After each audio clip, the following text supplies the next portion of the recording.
The dust in Blackwater Creek didn't just settle, it waited.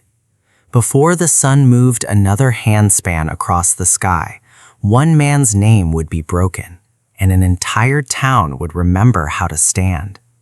It hung in the midday heat like a shroud over a town that had forgotten how to breathe. By 1888, law on the Texas frontier was little more than a fading suggestion. Justice was measured in iron and lead. Silas rode in from the south on a buckskin that had seen better days and longer, more treacherous roads. He was 34, though the road had added years to his face. Every hard mile seemed written there. He carried the silence of a man who had heard every excuse and believed none of them. The town didn't look up when the rhythmic thud of hooves broke the stillness. In Blackwater Creek, people were busy looking down at their own boots, hoping the ground would swallow them before the trouble did. Silas stopped his horse in front of the general store, the animal's labored breath the only sound in the stagnant air. No one in Blackwater Creek knew his name, but several people recognized the stillness of a man who had survived places where faster men had died. He didn't dismount immediately, because a man who moves too fast in a dying town is a man who invites a bullet. He sat there, feeling the brutal Texas sun bake the salt of his sweat into the fibers of his shirt. A woman stood on the weathered porch of the store, her silhouette framed by the darkness of the interior. Clara. She was 30, with eyes that had scanned the horizon for help that had never arrived and never would. Her father had been a lawman in a time when a tin star still meant something more than becoming a target. Now she kept watch over a store few people could afford to buy from, its shelves growing emptier by the week. She watched Silas with the weary, sharp calculation of a survivor who knew the difference between a predator and a protector. He wasn't a lawman. There was no badge on his chest. He wasn't an outlaw either. He carried none of the nervous urgency of a hunted man. He was something else entirely, a man with nothing left to prove and nowhere he was required to be. "Is the water clean?" Silas asked. His voice was dry and hollow, like the wind whistling through a sun-bleached canyon. "Clean enough for a horse," Clara replied, her voice steady despite detention. "The men in this town usually prefer something that burns going down." Silas dismounted. The sound of his boots hitting the packed dirt sent the watchers across the street deeper into their doorways. He didn't acknowledge them. His world was currently the size of a water trough and a thirsty animal. He led the buckskin to the water, his movements economical and devoid of wasted motion. "You're a long way from wherever you started," Clara noted, leaning against a support beam. "I'm exactly where the road ended today," Silas replied. "The road usually ends poorly for strangers in Blackwater," she said, her eyes narrowing. "We have a local legend who doesn't like competition, especially the kind that doesn't talk much." Clara glanced toward the abandoned blacksmith shop across the street. Its doors had been nailed shut. "The last man who stood up to Wade owned that place," she said. "By morning, he was gone. Wade made sure the shop stayed empty. The fence-cutting wars had divided more than the range. They had divided neighbors. Barbed wire blocked trails, water, and grazing land, while syndicates paid armed men to keep desperate families in line. The state called fence-cutting a felony. In Blackwater Creek, Wade Ketchum decided who was guilty." Silas looked at the shimmering reflection of the sun in the water. "I'm not competition. I'm just a man with a dry throat and a tired horse." Wade Ketchum arrived exactly 10 minutes later, as if Clara had summoned him merely by mentioning his ego. A door closed somewhere down the street. Then another. Even the hammering from the blacksmith's abandoned shop seemed to echo in memory before the town fell completely silent. He was 26 and genuinely believed he had invented the fast draw. He wore a black frock coat worth more than most men in the county earned in a year. His holster rode low on his hip, the leather polished until it caught the harsh noon sun. Wade didn't walk so much as he performed, his every step designed to project an image of lethality he hadn't truly earned.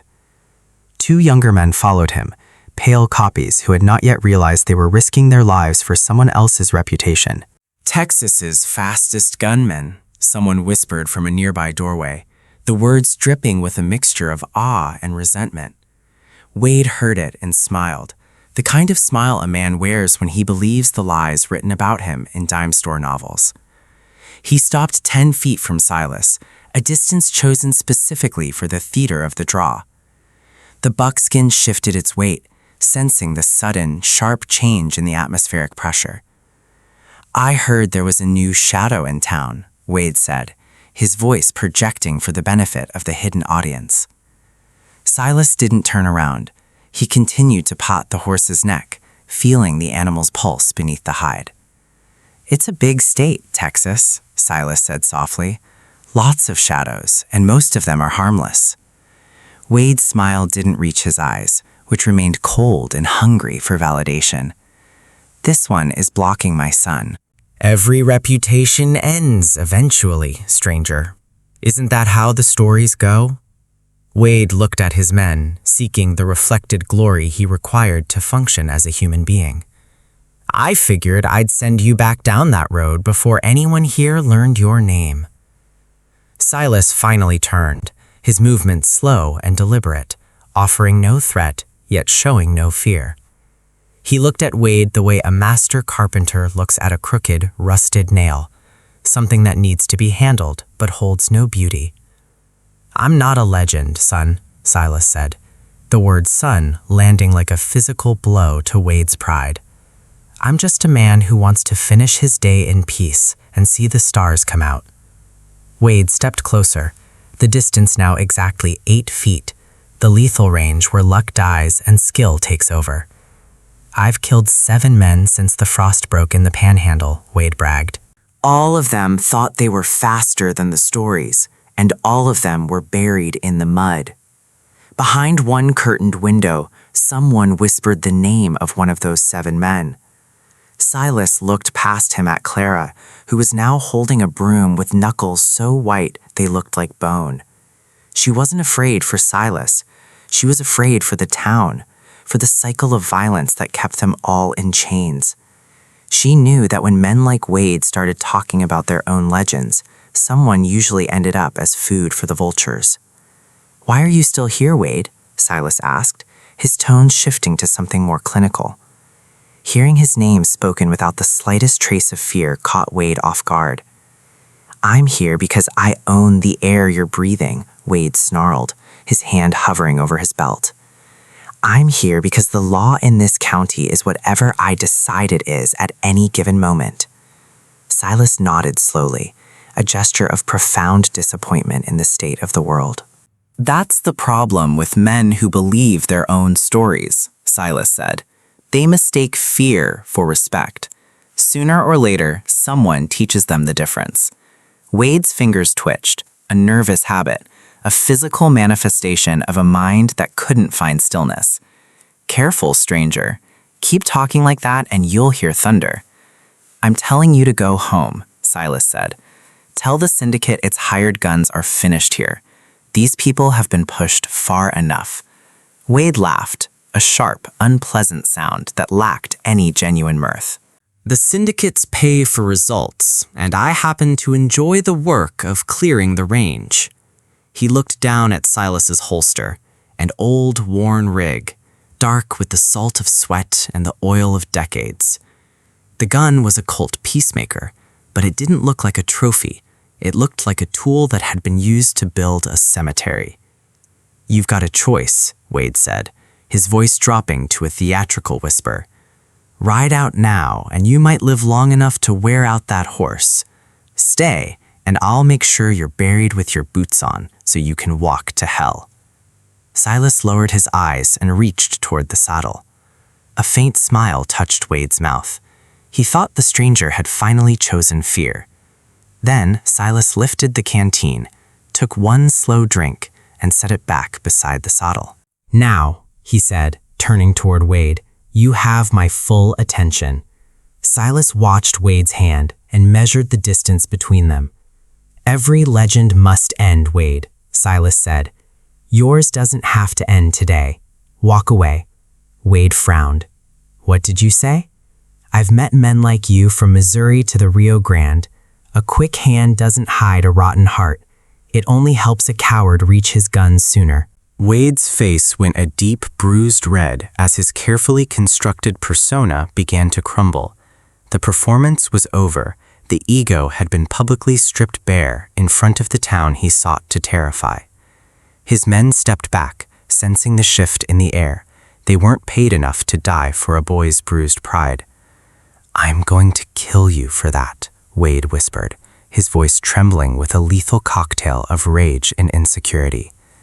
Silas sighed, a sound of profound, weary disappointment that echoed through the silent street. "Then you should probably stop talking and start trying, because talk is all you've managed so far." The world went absolutely still. A gunfight was never only about speed.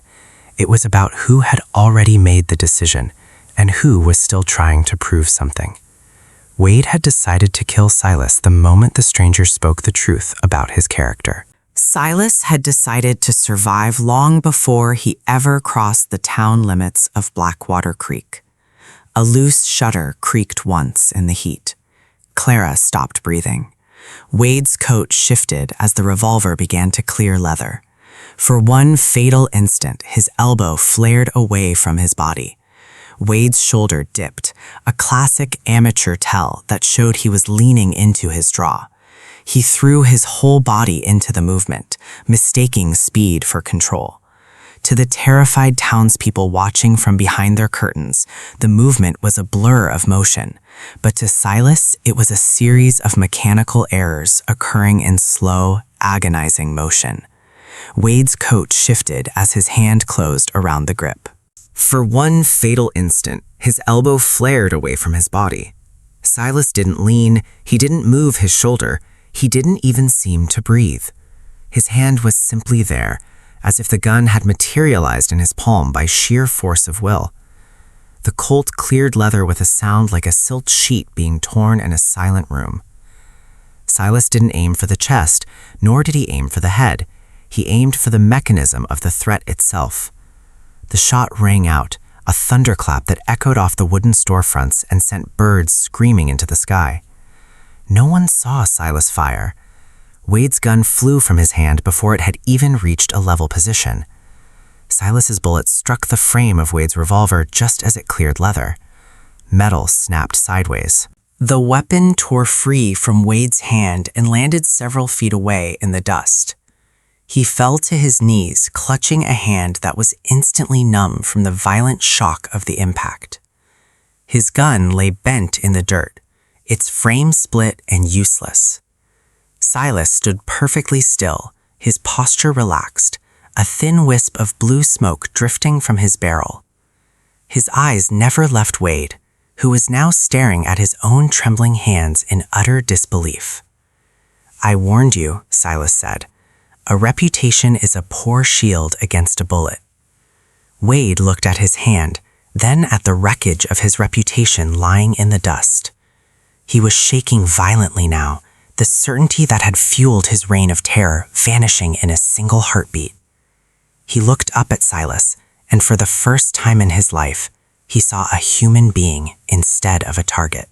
He saw a man who knew exactly what he was doing, and, more importantly, why he was doing it. "My hand," Wade gasped. "I can't feel my hand." Only then did the pain begin to register. "It'll heal," Silas said, holstering his Colt. "What happens to the rest of you is your choice." Silas looked at Wade's two companions, who stood frozen like statues in the midday sun. They hadn't even reached for their weapons. They stared at Silas with the stunned fear of men who had just seen their certainty destroyed. "Take him home," Silas ordered, and the command was absolute. "Tell your employers Blackwater Creek no longer belongs to men like you." He looked toward the townspeople emerging from their doorways. It belongs to them. But Silas knew defeating one hired gun was not the same as freeing a frightened town. The harder test would begin after he rode away. The two men scrambled to pick Wade up, avoiding Silas's gaze as if he were a ghost. They didn't look back as they led their legend away, a man now walking with a limp and carrying a broken toy. Clara stepped off the porch, her boots crunching on the gravel as she walked toward Silas. She searched his face, looking for the triumph she expected to see, but found only a deep, abiding sadness. "You didn't kill him," she said, her voice a mixture of confusion and burgeoning respect. "Dead, he becomes a story," Silas said. "Alive, he has to live with the truth." Clara looked at the ruined gun in the dirt, then back at the man who had changed the town's destiny in a fraction of a second. "Who are you, truly?" she asked, the question hanging in the air like the dust. Silas didn't answer directly. He simply turned back to his buckskin and adjusted the cinch. Just a thirsty man with more road ahead of him. Silas stayed 3 days. He took no badge and accepted no money. On the first morning, only Clara came out to help him repair the fence behind her store. By noon, a farmer arrived with a hammer. Before sunset, 6 more townspeople were working beside them. On the second day, they repaired the abandoned blacksmith shop and opened its doors for the first time in months. By the third, men who once crossed the street to avoid one another were standing watch together at the edge of town. A rider appeared on the northern ridge that afternoon, watched the town for several minutes, then turned back toward the syndicate lands. No one in Blackwater Creek went inside. They win when neighbors fear one another more than they fear the men stealing their land, he told them. On the fourth morning, the air was significantly cooler, a northern front moving in to sweep away the stagnant heat. Silas saddled the buckskin, his movement slow and methodical as he prepared for the next leg of his journey. Clara was there to see him off, standing in the same spot where she had first watched him arrive. "You could stay," she said, and for the first time there was a flicker of hope in her eyes. "The town needs someone like you to keep the peace while we find our footing." Behind her, several townspeople had gathered with tools, fence posts, and coils of wire. For the first time, Clara was no longer standing alone. Silas studied the people behind her. 3 days earlier, none of them had dared meet his eyes. Now, not one of them looked away. "The town needs to learn it can protect itself," Silas replied. "If I stay, you'll keep waiting for one man to do what all of you must do together." He looked at the horizon, where the sky met the earth in a line of shimmering gold. "The road goes on, Clara. So do I." She handed him a small bag of supplies, dried meat, fresh bread, and a canteen of truly clean water. "For the road," she said softly, "and thank you, Silas, not just for the shot, but for the silence." Silas gave her a quiet nod, mounted the buckskin, and turned south without looking back. The dust didn't wait this time. It rose behind him in a long, steady plume across the plains. The people watched him go. This time, none of them were looking down at their boots. They looked at one another, and for the first time in years, understood that fear had ruled them only because they had faced it alone. Wade Ketchum's reputation had ended in the dirt. Blackwater Creek's future had begun in the same place. Justice, Silas had shown them, was not a badge a man wore. It was a choice people made together.